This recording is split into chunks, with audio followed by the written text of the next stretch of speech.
All right, well, good morning, early afternoon. Whiplash. Whiplash, that's how some people describe the major announcements House Democrats have delivered this week. Think for a moment what we saw. On Tuesday, Speaker Pelosi continued to follow through on her caucus long-term goals of removing the president, our duly elected president, from office. As she made that announcement in less than 1 hour, she had another press conference to announce that she will finally relent and allow USMCA, United States, Mexico, and Canada agreement, to come forth. What's more interesting in this process is that in a talk just this week or last week, she said she's been working on impeachment for the last 2.5 years, 22 months, long before any phone call in Ukraine. And she's been holding USMCA up for more than 12 months. So what we have found is not only has the Speaker had the ultimate goal of impeaching the President, why she wanted to capture the majority, we saw the other evidence of it. The committee that is meeting right now that has responsibility for impeachment. That when they wanted to decide who should chair that committee, the one who won campaigned on it, Mr. Nadler, that he would be the very best to chair an impeachment. Or the freshman who gave them the majority. A few mere hours after she swore her hand to uphold the Constitution, to celebrate that night, her main statement was she's going to impeach the mother. And then now we have Al Green, who started this and moved it many times, said if the Senate does not follow through, that they'll just impeach the president again. So what do we have to believe will happen if the Democrats keep the majority? More of the same, more impeachment, more subpoenas being issued than laws created, and really the ultimate goal they've always dreamed about. They're more afraid that they cannot beat this president in the polls, that they're just going to have to continue to impeach him.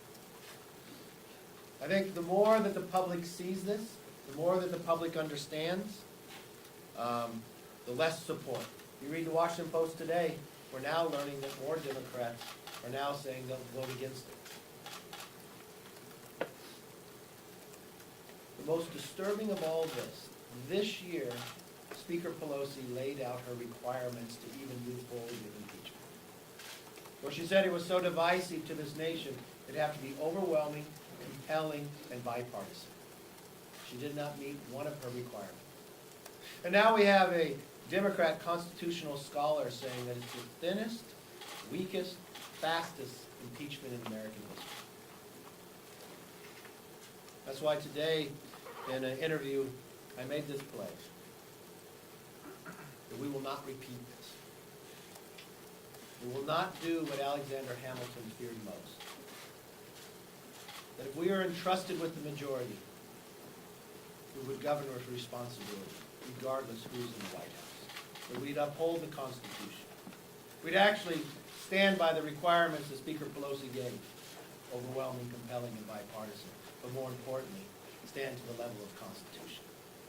That we would govern differently, that we would not use our power simply for the sake of the dislike of another individual. I hope Congress improves and gets better, because there's so much we need to do. Now, getting United States, Mexico, and Canada agreement passed would be a major accomplishment. Not only make this country stronger, but the President has worked a great deal to put this together. It was no easy task. It's just another promise that he made that he's keeping. But when I went back and I looked at the campaign to get it to move forward, and I took all the times it's been mentioned on the floor, 91% by the House Republicans. I want to thank this team for how hard they've worked to make America stronger. And that will continue to grow in our economy. And I look forward to more of that in the future. Let's open it up for questions. Yes, sir. Good morning, thank you. No, this is morning. That said, I know it's going to be a Senate function for the trial. Mm-hmm. There's a lot of debate about what a Senate trial would look like, and how if you're calling different witnesses from both sides, this could really be a bad spectacle for democracy, a bad spectacle for kind of salacious material, everything else. Are you concerned that if the President and Republicans push too much for too much of an open trial with too many witnesses, the that could backfire on Republicans, and for that matter, democracy, because it would be a spectacle almost unlike anything we've seen before. I'm not concerned about bringing any more facts out, because based upon what's happened in the House, not having a due process, not having the fairness that any other American would be treated, anytime you would get more of that out, I think it would collapse upon itself, just as it's been collapsing now. What's interesting, though, too, in all of these releases from Adam Schiff, there's one thing he did not release. He did not release the Inspector General's transcripts, which is interesting. So I have no fear that more facts come out, that more that people will see impeachment for what it is for, just something that they did plan 22 months ago, that they did hope. What's real concerning to me is what does it say to the rest of the world? That Al Green says he'll just keep doing it. That concerns me with democracy, with the republic, that America is more than a country, that America's an idea can inspire others to be like us. I believe that will weaken our standing in the world, just what has already transcribed today. Remember how far this president had to go based upon a whistleblower that Adam Schiff was met that he would never bring forward, that was not on a phone call, that the president had to release the transcripts of that phone call to the world. That has weakened the office of a president, whoever holds that office in the future. That what world leader will actually share the real understanding and truth and build a relationship with the leader of the free world in fear that their phone call would be released to the rest of the world? That is what has been concerning to me as well. So to understand you correctly, you think that a more open, wide-ranging trial. Well, let me first say, this has not been an open process. Well, I'm talking about the Senate. I know.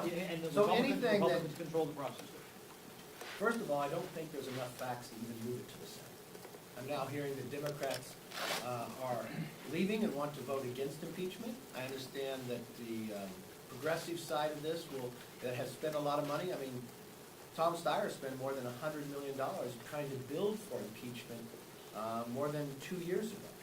So I'm sure there's a lot of money and political pressure to try to get people to vote for something different than what the facts state.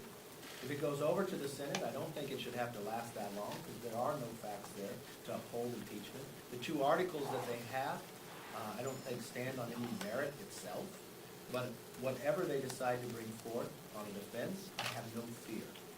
Because I know if you had a fair process, we'd never be here. If the speaker had waited 48 hours for the transcript, we'd never be going through this night.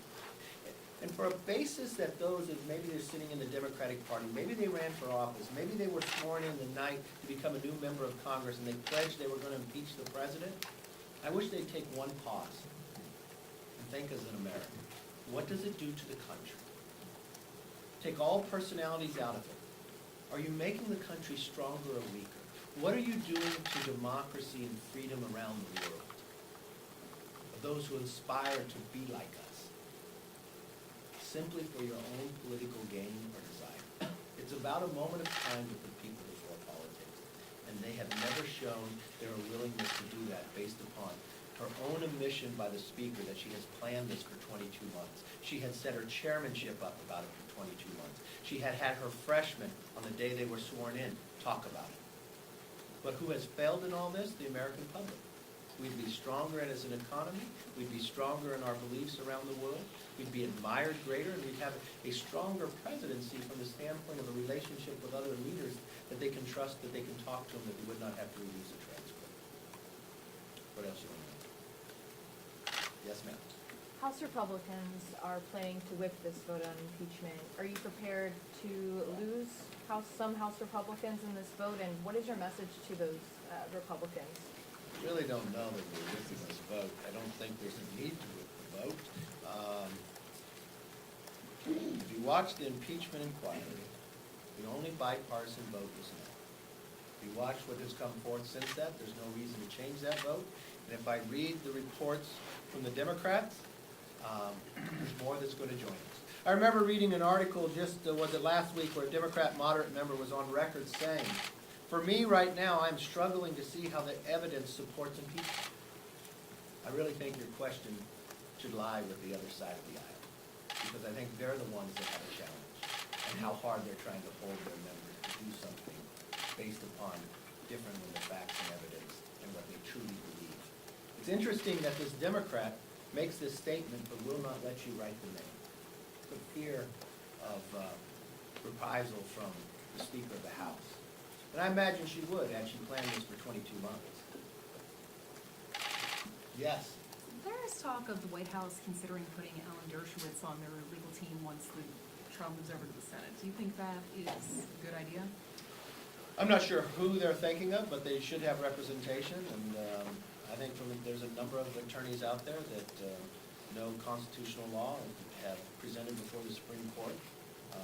I'd want to get the very best, or whoever the president thinks that is, I think it would smart. Would that include a House member like Jim Jordan?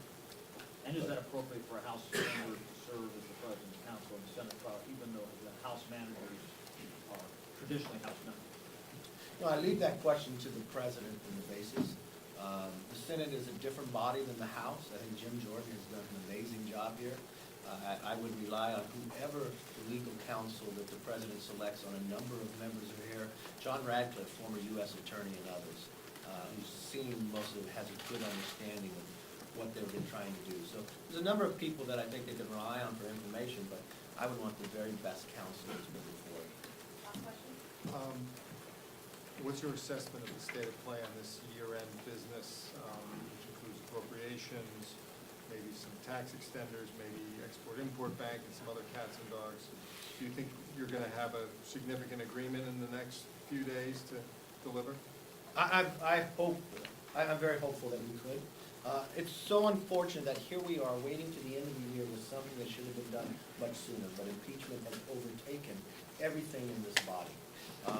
I know they're working right now. We have worked many late hours, and I don't think there's any reason why we should not.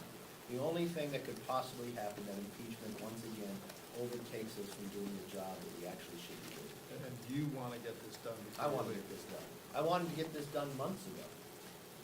I wanted to get this done when we made a budget agreement.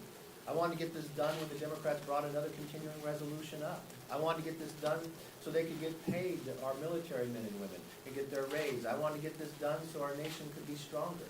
I wanted to get this done every time we'd be able to do it, but everything has overtaken it. From we made an intel committee, we're supposed to keep America safe, into an impeachment committee. When we made probes have to sit back because impeachment was overtaking everything, I wanted to get it done then too. So yes, I want to get this done. Is your rivalry with Mrs. Pelosi getting in the way of this? I don't see any rivalry with Ms. Pelosi. I see a difference of opinion, but no rivalry. Yeah. Yes, sir. What does your own internal polling show about some of these swing districts and whether or not impeachment will help change the balance of power in the House? Well, the one thing I have looked at, and it's not my internal polling, it's polling that I've seen out there, the more that the Democrats lay out the case, the weaker their case becomes. Independents seem to be parting them. The president's numbers in the battleground states have gotten stronger. The president's case against those who are running against him have fallen. When I say internally, you have 31 Democrats who sit in seats that President Trump carried. Their numbers have continued to drop. Having spoken to Democrats, I see the nervousness of what they have. Their own internals, I've watched that they've been reported that they've had inside their own conferences arguments with their leadership, that they're not defending them. I watched Bloomberg trying to get to a presidential nomination within the Democrats. He just pledged $10 million for those Democrats to try to defend them. I think if they were winning, Michael Bloomberg wouldn't have to give the Democrats $10 million after he gave them $110 million in the last cycle to try to win the majority. So that would be all indication that they would be having trouble. And I'm not sure money can buy, because the more facts that are given would allow it. And when I look back to what they said they would do, they actually promised they would be different. Nancy Pelosi promised that they would govern it. On the day that she handed the gavel, was handed to her, she said she wanted to govern and have bipartisanship, that she wanted to work together. She never told the American public her actually true plan. She shared it this week when she said she had been planning for this for 22 months. But what was interesting, when she became Speaker, she didn't share that with the American public. Now, she had governed based upon her plan for the last 22 months. But it seems to me a little odd. Adam Schiff once again found another lie. about when he asked the vice president to move forward on a transcript.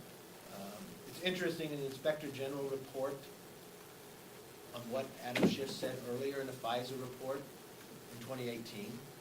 So it really goes to show that, yes, they did have a plan for 22 months, and they would do anything to carry it out. They would lie, they would misinform, but they always stayed to their timeline. The facts did not bring it there, but they kept their timeline. That's the one thing that they stayed with. Thank you.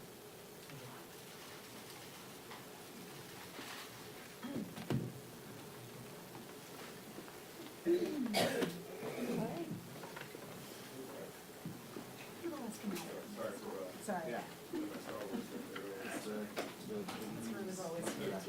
Yeah, I know, I know. Sal, thank you. What's that? This room is like